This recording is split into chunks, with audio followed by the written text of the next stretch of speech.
Hello and welcome to this week's strategy video with me, David Jones, and Trading 212. As we did the MACD last week, I thought we'd go at a slightly different angle this week. The video we did about most common trading mistakes proved to be very popular. So I thought, let's look at maybe a step on from that and focus on one particular part of trading where I think plenty of mistakes are made. And look at ways that maybe we can refine our approach. So this week, I'm going to give you 3 tips for do's and don'ts when it comes to setting stop losses on your trade. So let's get started. I think tip number 1, a really common mistake. We've mentioned it before, but I think it's worth mentioning again. Give the market time to prove you right. I think too many people, when they start trading, they're so worried about losing too much money that they end up setting really tight stop losses. And I think it's far more sensible to give yourself a bit of room. Maybe trade a bit smaller, but have a wider stop loss. Let's just look at a chart to see what I mean. Let's use euro dollar as our example here. So we've got an hourly chart of euro dollar going back from the 8th of August through to the 21st of August. You can see here 1, 2, 3, 4, 5. The last 5 hours, the euro has been rising. So it's gone from about 117.40, currently trading at 117.95. So it's had a 55-point move. So you may decide to buy in here, but again, don't assume you're going to be right straight away. Just look at the range just 3 hours ago. So during a 1 hour period, it went as high as 117.82 and as low as 117.58. So that's a 24-point range just in an hour. And there are plenty of examples, if we go back in the past here, where the euro breaks out through a level, but then will chop around and sell off before continuing the move. So even if you think the market's going to move quite a bit higher from here, because it's broken through the highs from 4 days ago, give the trade time to work out. You know, if you're setting 10, 15-point stop losses, you're not giving the market time to move in your favor. So pick, I don't know, a bigger level. Let's say we went back even to the lows of the day. If you're expecting a much bigger move, there's an obvious level back there. You know, so we need to give the market a bit of room to move around. If we're setting too tight stop losses, we'll just get taken out in the day-to-day volatility.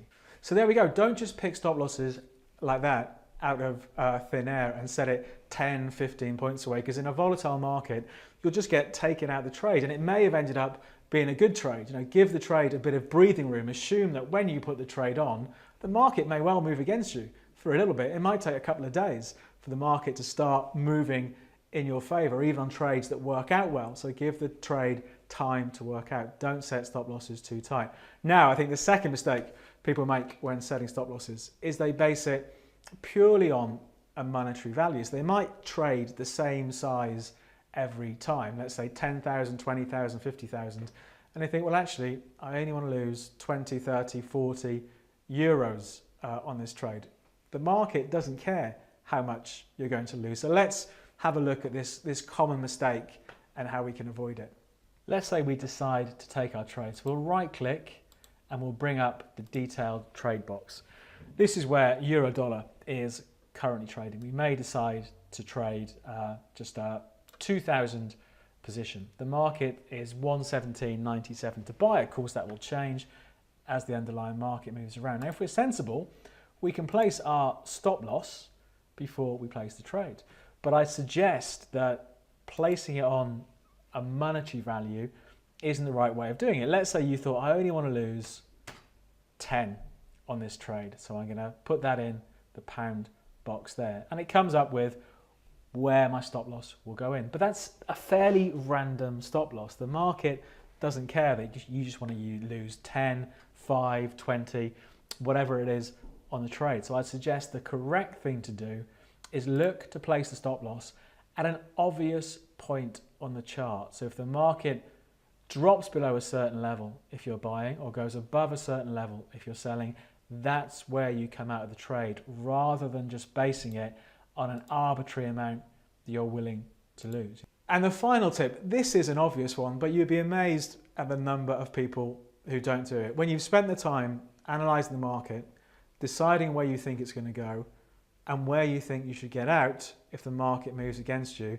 then place your stop loss in the market with your broker. You can place the stop loss even before you've opened the trade. There are all sorts of conspiracy theories that people love about if they place a stop loss in the market will move to it.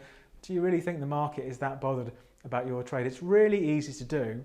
So let's take a look at this important discipline when it comes to trading. So we've decided on our trade. We're looking at euro dollar, and we think even though the euro's rallied, it's not going to last very long. So you want to be a seller, we think, and we want to have a stop loss above the market. And we think we want the stop loss somewhere up above these highs, so around about 60 points away.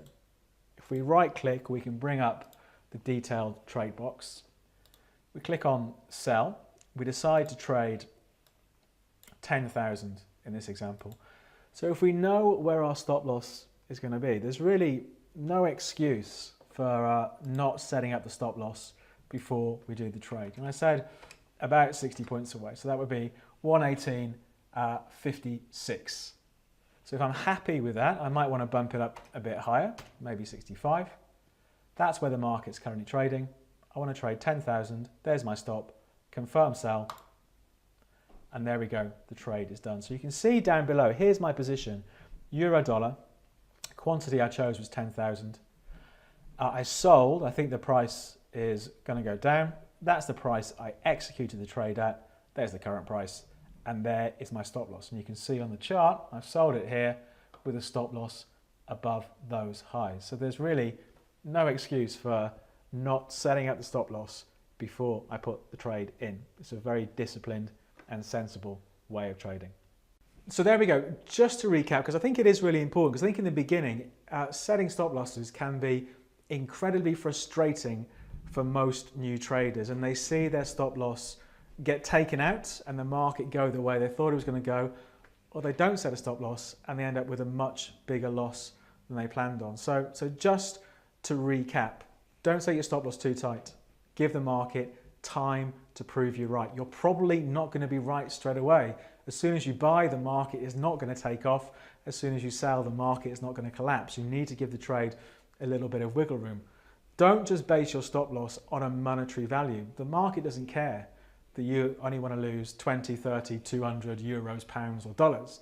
You know, place it on, if you're looking at charts, look at previous highs and lows and think, okay, if the market takes this level out, then I'm probably wrong on the trade. And thirdly, and arguably the most important, once you've done all this work and decided where your stop loss should be, place it. You know, put it in there before you place your trade maybe, or add it once you place the trade, but have it there, because, so that way you don't have to watch the market 24 hours a day. Plenty of markets these days, of course, do trade around the clock, and I'm sure you've got better things to do than sit there and watch prices change. So place your stop loss with your order when the trade's opened. That's it for this week. As usual, if you have any questions or comments about what we've talked about today, or anything you'd like to see us cover in the future, just leave us a message in those comments below. If you like the video, click the thumbs up, and if you're not subscribed, if you click that button there, you'll get automatically subscribed and notified when the next trading video is uploaded. But for this week, from me, David Jones and Trading 212, we'll leave it there, and I hope you have a good trading week.